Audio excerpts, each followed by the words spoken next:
Caithfear páipéir a thugant amach leat.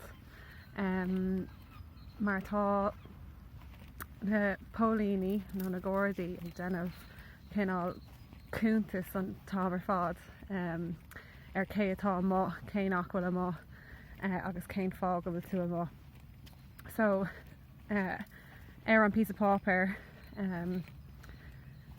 is féidir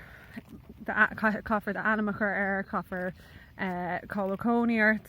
a chur agus chuann siad iste san gcóras é má stop forthú agus má ictar gur seo é an dara orgfuil tú amach i rith an lei. Is féidir lothú a gabha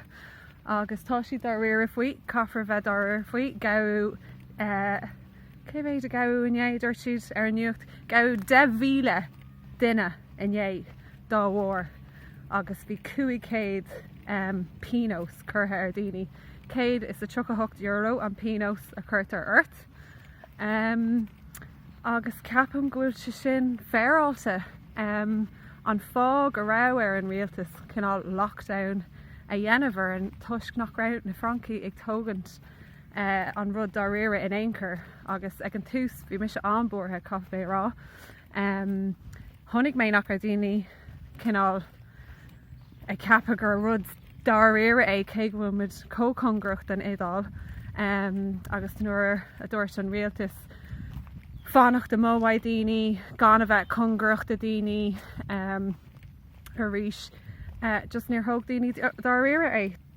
Thuaigh siad chuig na bialanna, thuaigh siad chuig na caifé, bhí siad ag déanamh